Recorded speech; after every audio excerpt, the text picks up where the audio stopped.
Hi friends, நம்ம Kerala style மீன் பொழிச்சு செய்ய போகிறோம். அதுக்கு ஃபஸ்ட்டு ஃபிஷ் ஃப்ரை பண்ணிக்கணும்.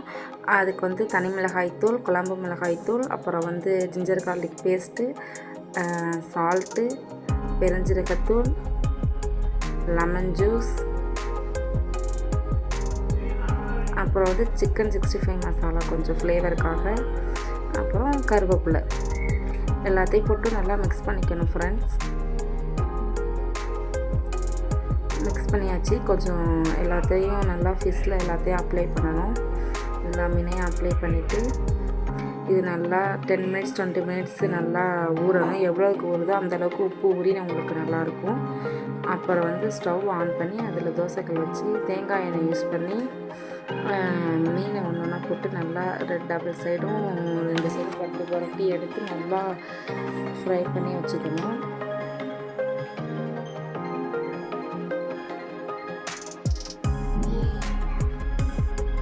பாருங்கள் எப்படி நல்லா செமையாக ஃப்ரை ஆகிருக்கு. எப்படி நம்ம மீன் வறுக்கிறோமோ எப்போதும் போல் அதே மாதிரியே நம்ம மீன் ஃப்ரை பண்ணி எடுத்துக்கணும். அப்புறம் வந்து ஒரு ஸ்டவ்வில் கடாயை வச்சு அதில் வந்து தேங்காய் எண்ணெய் யூஸ் பண்ணணும். இதுக்கு வந்து வறுக்கிறதுக்கும் சரி, இந்த மசாலா செய்கிறதுக்கும் சரி அதெல்லாம் தேங்காய் எண்ணெய் தான் யூஸ் பண்ணணும். இது வந்து செகண்ட் ஸ்டெப்பு. அதில் வந்து தேங்காய் எண்ணெய் போட்டு அப்புறம் வெங்காயம், கருவேப்பிலை, பச்சை மிளகாய் எல்லாத்தையும் போட்டு நல்லா வதக்கணும், நல்லா வதக்கிக்கணும். அப்புறம் உப்பும் போட்டு நல்லா வதக்கிக்கணும். வதக்கிட்டு அதில் தக்காளி ஆட் பண்ணிக்கணும். ஒரு சைடு நம்மளுக்கு வந்து ஃபிஷ் நல்லா ஃப்ரை ஆகிட்டு அப்புறம் ஜிஞ்சர் கார்லிக் பேஸ்ட்டு கொஞ்சம் ஆட் பண்ணிக்கணும். தனி மிளகாய்க்கு வந்து காரம் எப்படி இருக்கோ அதுக்கு தகுந்த மாதிரி நீங்கள் ஆட் பண்ணிக்கணும் ஃப்ரெண்ட்ஸ். அப்புறம் கொஞ்சோண்டு தண்ணி ஆட் பண்ணிக்கிட்டு கொத்தமல்லி தூவி அப்புறம் வந்து தேங்காய் பால் வந்து நல்லா கெட்டியாக எடுத்து வச்சுக்கணும். அதையும் ஆட் பண்ணி நல்லா மசாலா பதத்துக்கு வந்துட்டு இதுதான் வந்து கரெக்டான ஸ்டேஜு. அப்புறம் வந்து வாழை இலையை வந்து நல்லா சூடுபடுத்திக்கணும். இல்லைனா நீங்கள் வந்து வாழை இலையில் மீன் வச்சு கட்டும் போது கிழிஞ்சிடும். இப்படி சூடுபடுத்துறதுனால நம்ம கட்டும்போது அவ்வளோ சீக்கிரம் கிழியாது, அது பிஞ்சு போகாமல் இருக்கும். இல்லைன்னா அது இப்படியே பிஞ்சு போயிடும். இப்போ வாழை இலையில் வந்து நம்ம செஞ்சு வச்ச மசாலா வந்து ஃபஸ்ட்டு வச்சுக்கணும்.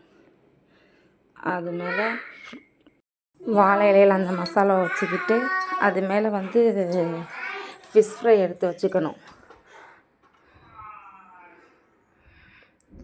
வச்சுக்கிட்டு அப்புறம் திருப்பி அது மேலே வந்து மசாலாவை வச்சுக்கணும்.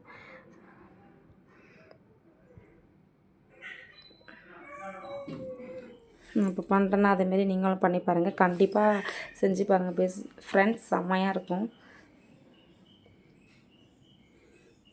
இதேமாரி மடித்து எனக்கு லைட்டாக பிஞ்சிட்டு இலை லைட்டாக கிழிஞ்சிட்டு அப்படியே திருப்பி இலை வச்சு அப்புறம் வந்து இதை டபுள் சைடும் நூல் வச்சு கட்டிக்கணும். இதேமாரி எல்லாத்தையும் வந்து ரெடி பண்ணி வச்சுக்கணும் நூல் வச்சு கட்டிக்கிட்டு.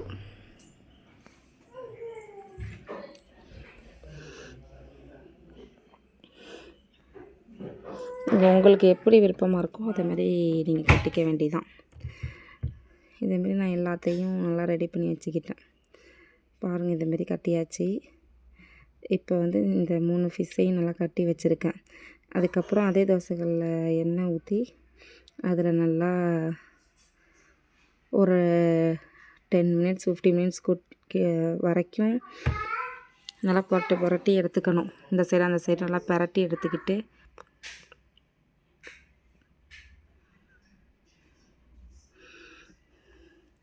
இப்போ 15 மினிட்ஸ் கழித்து எடுத்தாச்சு. எடுத்து ஓப்பன் பண்ணால் செமையாக இருக்கும். பாருங்கள், நீங்கள் கண்டிப்பாக செஞ்சு பார்த்துட்டு எனக்கு வந்து கமெண்ட் பண்ணுங்கள் ஃப்ரெண்ட்ஸ். இதில் அப்புறம் வெங்காயம் சும்மா கார்னிஷ்காண்டி வெங்காயம் தூவி அதில் லெமன் ஜூஸ் கொஞ்சம் போட்டு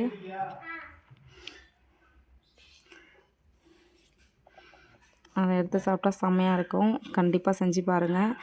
நான் அதுக்கப்புறம் சாப்பிட்டு பார்த்தா செம்ம டேஸ்ட்டாக இருக்குது. அந்த வாழை இலை ஸ்மெல்லு அப்புறம் எல்லா ஸ்மெல்லும் சேர்ந்து செம்மையாக இருந்துச்சு. நீங்கள் கண்டிப்பாக செஞ்சு பாருங்கள் ஃப்ரெண்ட்ஸ். கேரளா ஸ்டைல். இதுக்கு கண்டிப்பாக தேங்காய் எண்ணெய் யூஸ் பண்ணுங்கள், அதான் கொஞ்சம் மஸ்ட்டு, நல்லாயிருக்கும். ஓகே ஃப்ரெண்ட்ஸ், பாய்.